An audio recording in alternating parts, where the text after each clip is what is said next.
എനിക്ക് വിശന്നിട്ട് മേല. മുട്ട ആ കളക്ടർ നിരോധിച്ചു. 2 ആഴ്ചത്തേക്ക് മുട്ടയില്ലെന്ന് പോലും. എനിക്ക് വിശന്നിട്ട് മേല. വേറൊന്നും കഴിക്കാൻ പറ്റത്തില്ല എനിക്ക്. വാട്സ്ആപ്പ് ബോയ്സ് ആൻഡ് ഗേൾസ്, സുഖമാണെന്ന് വിചാരിക്കുന്നു. എങ്ങനെയുണ്ട്? സുഖാനാ? എനിക്ക് സുഖമില്ലതാ. രാവിലെ എഴുന്നേറ്റ് എഡിറ്റ് ചെയ്തുകൊണ്ടിരിക്കുവായിരുന്നു. എഡിറ്റ് ചെയ്യുമ്പോഴേ മനസ്സിലായത് ഇന്നലത്തെ വീഡിയോ റെക്കോർഡ് ചെയ്തതിൻ്റെ ഓഡിയോ കൊള്ളത്തില്ലെന്ന്. ഓഡിയോ 35,000 രൂപയുടെ മൈക്കിനെ കുറ്റം പറയണം, ആരെ കുറ്റം പറയണമെന്ന് മനസ്സിലാകുന്നില്ല. ഞാൻ ചെക്ക് ചെയ്തിട്ടതൊക്കെ ചെയ്തു തന്നെ. എന്നിട്ടും ഈ പരിപാടി എൻ്റെ അടുക്ക് ഇങ്ങനെ വേണോ? നല്ല വീഡിയോ വരുന്നത്, ഓഡിയോ തേച്ചിടല്ലേ. ഞാൻ എന്ത് ചെയ്യാനാ? ഒന്നും ചെയ്യാൻ പറ്റത്തില്ല ഇതിനകത്ത്. 2 ഓഡിയോ മൈക്കൊക്കെ വെക്കേണ്ടി വരുമെന്ന് തോന്നുന്നു. അല്ല 2 ക്യാമറമാൻ. എന്തെങ്കിലും പറഞ്ഞിട്ട് കാര്യമില്ല. ഇപ്പം എങ്ങനെയെങ്കിലുമൊക്കെ അഡ്ജസ്റ്റ് ചെയ്യുക. ഞാൻ എങ്ങനെയെങ്കിലുമൊക്കെ അഡ്ജസ്റ്റ് ചെയ്യുവാടേ. എന്ത് ചെയ്യാനാ? എനിക്ക് ഇന്ന് എത്ര വീഡിയോ എഡിറ്റ് ചെയ്യണമെന്ന് അറിയാം. 2, 4, 6, 8, 7 വീഡിയോ എഡിറ്റ് ചെയ്യാനുണ്ടെന്ന്. എന്തെങ്കിലും ആട്ടെ. എന്നാലും ഞാൻ ഫുഡ് കാണിച്ചിരുന്നത് എന്താ കഴിക്കുന്നതെന്ന്. അമ്മ ഇപ്പോൾ കൊണ്ടുവന്ന് വെച്ചിട്ടുണ്ട്. അമ്മ കൊണ്ടുവന്ന് വെച്ചിരിക്കുകയാണ് മട്ടൻ. ഈ മട്ടൻ ഫുള്ളും കഴിക്കണം ബ്രേക്ക്ഫാസ്റ്റിന്. ദൈവമേ, ഈ ഇലയൊന്നും ഞാൻ കഴിക്കത്തില്ല കേട്ടാ. ഫുള്ളും കഴിക്കേണ്ടി വരും. ഇന്ന് കുറച്ച് എല്ല് കൂടുതലാണെന്ന് തോന്നുന്നു. അതുകൊണ്ട് നമുക്ക് കുറച്ച് ഏറെ കഴിക്കേണ്ടി വരും. മീനൊക്കെ 1 കിലോ ഒക്കെ പിടിച്ച് കഴിക്കായിരുന്നു. കണ്ടം പുറത്തിരുന്ന് മോങ്ങുന്ന കണ്ട ആരും മണം അടിക്കുന്നുണ്ട്. ഞാൻ ഡോർ അടച്ചിട്ടിരിക്കുക, അല്ലെ ഞാൻ തള്ളിക്കറി വന്നേനെ ഇങ്ങനെ. അപ്പോൾ നമുക്ക് കുറച്ച് മീൻ മേടിച്ചിട്ട് വരാം. ഈ മട്ടൻ ഞാൻ കഴിച്ചു കേട്ടോ. പക്ഷെ മട്ടനകത്ത് ഫുള്ളും എല്ലായിരുന്നു. മേടിച്ച സ്ഥലം കൊള്ളത്തില്ലെന്ന് തോന്നുന്നു. ഫുള്ളെല്ല്. എല്ല് മാത്രമേ അതിനകത്ത് ഉള്ളായിരുന്നു. ചെരുപ്പോടെ എല്ല് മാത്രമേ ഉള്ളായിരുന്നു അതിനകത്ത്. ഇനി എന്തായാലും ഒരു 2 കിലോ മീൻ വല്ലതും കഴിക്കേണ്ടി വരും ഞാൻ. അല്ലെങ്കിൽ ശരിയാകത്തില്ല. ഞാൻ എന്തായാലും തിരിച്ച് വീട്ടിലോട്ട് പോവാം. മീൻ കിട്ടിയില്ല, മീൻ തീർന്നുപോയി. മറ്റേ എന്തൊരു സംഭവം ഉണ്ടല്ലോ, ഈ മീൻ പിടിക്കാൻ പാടില്ല, അത് നടക്കുവാണെന്ന് തോന്നുന്നു. അതുകൊണ്ട് എൻ്റെ ഡയറ്റിൻ്റെ സമയത്ത് തന്നെ ഈ സംഭവങ്ങളൊക്കെ സംഭവിക്കണമല്ലോ. ചിക്കനും മുട്ടയ്ക്കും കുഴപ്പമുണ്ട്. പിന്നെ ഈ മീനും കുറഞ്ഞ് കിടക്കും ഈ മാസം. കറക്റ്റ് മാസത്തിലുണ്ട് ഡയറ്റ്. ഞാനാണ് 3 വീഡിയോ എഡിറ്റ് ചെയ്ത് കഴിഞ്ഞ് ഇനി 4 വീഡിയോ ഇനി എഡിറ്റ് ചെയ്യാനുണ്ട്. ഇത്രയൊക്കെ എഡിറ്റ് ചെയ്യുന്നതിന് വല്ല പൈസ കിട്ടിയിരുന്ന പിന്നെ ഉണ്ടായിരുന്നു. 10,000 കിട്ടി, 20,000 ചിലവാണ്. ചിലവല്ല, 20,000 ഞാൻ കൊടുക്കും. നല്ല ബുദ്ധിയാണ് അല്ലേ? നല്ല ജപ്തിയാവും തോന്നുന്നു. അപ്പോൾ നമുക്ക് വല്ല മീൻ കിട്ടുവാന്ന് പറഞ്ഞാൽ നോക്കിയിട്ട് വരാം. മീനൊന്നും കിട്ടുന്നില്ല. മട്ടൻ വെച്ച് ഇന്ന് നടക്കുമെന്ന് തോന്നുന്നില്ല.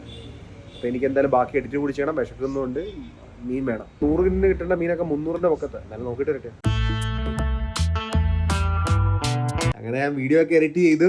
എന്ത് പറയാനാണ്, ഒരേ രീതിയിലാണ് എഡിറ്റ് ചെയ്യുന്നത്. പട്ടിണിയിലാണ് എഡിറ്റ് ചെയ്തത്. രാവിലെ ആ മട്ടൻ കഴിച്ച് കഴിഞ്ഞിട്ട് എനിക്ക് വേറെ എന്തെങ്കിലും കഴിച്ചിട്ട് പോലും എനിക്ക് വിശന്നിട്ട് മേല. മുട്ട ആ കളക്ടർ നിരോധിച്ചു. 2 ആഴ്ചത്തേക്ക് മുട്ടയില്ലെന്ന് പോലും. ഇനി പിന്നെ മീൻ കിട്ടുന്നില്ല. ഞാൻ എന്തെങ്കിലും പോയി മേടിച്ചിട്ട് വരട്ടെ. അല്ലെങ്കിൽ എനിക്ക് വിശന്നിട്ട് മേല. വേറെ ഒന്നും കഴിക്കാൻ പറ്റത്തില്ല. എനിക്ക് നാരങ്ങ വെള്ളം, മോര് വെള്ളം, എന്ത് വെള്ളം, പഞ്ചസാര ഒന്നും കഴിക്കാൻ പറ്റത്തില്ല. ഇത് കഴിക്കാൻ പറ്റത്തുള്ളൂ. എല്ലാം കൂടി ബാനാവുമെന്ന് ഞാൻ വിചാരിച്ചത്. ബാനല്ല, എല്ലാം കൂടി നിർത്തുമെന്ന് വിചാരിച്ച കുറച്ച് ദിവസത്തേക്ക്. ഫുഡൊന്ന് തീരുമാനമാക്കിയിട്ട് നമുക്ക് ബോഡിയുടെ മെഷർമെന്റ് എടുക്കണം. അപ്പോഴേ നമുക്ക് മനസ്സിലാക്കണമല്ലോ ബൈസെപ്സ് ഒക്കെ വിരുമ്പിച്ച് വന്നാന്ന്. മീനൊന്നും ഇല്ലേ? മീനൊന്നുമില്ല, മത്തി മാത്രമുണ്ട്.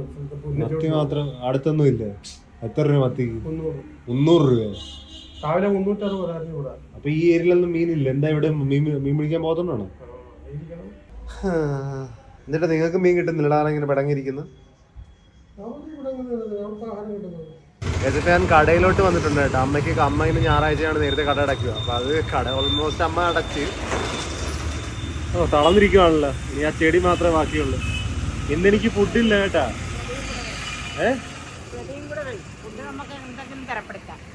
ഇത് എന്തിനാണ് അമ്മ ഇത്രയും വെയിറ്റ് കൂടി ചെടിയൊക്കെ വെക്കുന്ന അറിയത്തില്ല. വേറെ ആരും വെക്കാം. എന്റെ ഇപ്പം തലയിടിച്ചേനെ, മുടി തൊട്ടച്ചിട്ടാ പോയത് ഇവിടെ. അമ്മ ഈ വണ്ടി കൊണ്ടുപോയിട്ടില്ലേ, വീട്ടിൽ വെച്ചിട്ട് പിന്നെ നമുക്ക് പോവാം എവിടെയെങ്കിലും. നല്ല കഴിക്കാം. അല്ലെങ്കിൽ തന്നെ ഇപ്പൊ ഞാൻ പുറത്തു പോയി കഴിച്ചു കഴിഞ്ഞാൽ 1 കിലോ വല്ല കഴിക്കാൻ പറ്റുമോ? പിന്നെ സീനായിപ്പോ 2,000-3,000 രൂപല്ലോ. അത് നടക്കത്തില്ല. മീൻ കിട്ടി, പക്ഷേ എടുക്കത്തെ വരെ കേട്ടോ. 380 എൻ്റെ ഈ മുടി ഹെൽമെറ്റ് വെക്കാറുണ്ട് എപ്പോഴും ഈ അലങ്കോലോ. ഈ ഒരു റീസൺ കൊണ്ട് തന്നെ ഒരു കാറ് മേടിക്കണം. ആ മീൻ ഞാൻ മേടിച്ചില്ല കേട്ടോ. ഞാൻ കടലിലെന്തോ ഒരു ഇഷ്യൂ കാരണം പോയി മീൻ പിടിക്കാത്തതാണ്. അതുകൊണ്ടാണ് കൊടുക്കത്തെ വില. അങ്ങനെ അവസാനം വീട്ടിലെത്തി. അപ്പം ഒന്നും കിട്ടുന്നില്ലായിരുന്നു. അവസാനം ഒരു കടയിൽ നിന്ന് ചിക്കൻ മേടിച്ച് കഴിച്ച്. ചിക്കൻ അവരെങ്ങനെ വിൽക്കുന്നവരെ മനസ്സിലായില്ല. എന്തായാലും അവിടെ ചിക്കൻ ഉണ്ടായിരുന്നു, ഞാൻ കഴിച്ച് വെച്ച്. എനിക്ക് ചിക്കൻ തന്നെ വളരെ ഇഷ്ടമല്ല. എനിക്ക് ചിക്കൻ ഈ ഡയറ്റിനകത്ത് ഒട്ടും താല്പര്യമില്ല കഴിക്കാൻ. ഇപ്പം പിന്നെ ഒന്നും കിട്ടിയില്ല. നാളെ തൊട്ട് എന്തായാലും ഒരു മീനിൻ്റെ സംസാരിക്കുന്നുണ്ട്. പ്രോപ്പർ അത് പിടിക്കുന്ന സ്ഥലത്ത് നിന്ന് തന്നെ കിട്ടുമെന്നുള്ള രീതിയിൽ നോക്കട്ടെ. നാളെ പറയാൻ. അവിടെ നമ്മൾ 440 ഒരു കേരയെ കണ്ടില്ലേ, അപ്പോൾ 260 കിട്ടുമായിരിക്കും. അപ്പം എന്നാലും നോക്കാം, പക്ഷെ കുറച്ച് ഏറെ മേടിക്കേണ്ടി വരും, കുഴപ്പം. എനിക്ക് അവൻ്റെ ബൈസെപ്സിൻ്റെ ഒക്കെ അളവെടുക്കണ്ടേ, ടേപ്പ് തപ്പണം. അമ്മേ ആ ടേപ്പ് എവിടെ അമ്മേ? കിട്ടുന്നില്ല. എന്തായാലും നാളത്തേക്ക് അടക്കാം. ഒരു ദിവസം കൊണ്ട് അത്ര വലുതാകുന്ന ഇല്ലല്ലേ, പറയാൻ പറ്റത്തില്ല. അപ്പോൾ എന്തായാലും ഇന്നത്തെ വീഡിയോ ഇത്രയേ ഉള്ളൂ. നമുക്ക് നാളെ കാണാം. Till then take care, piece.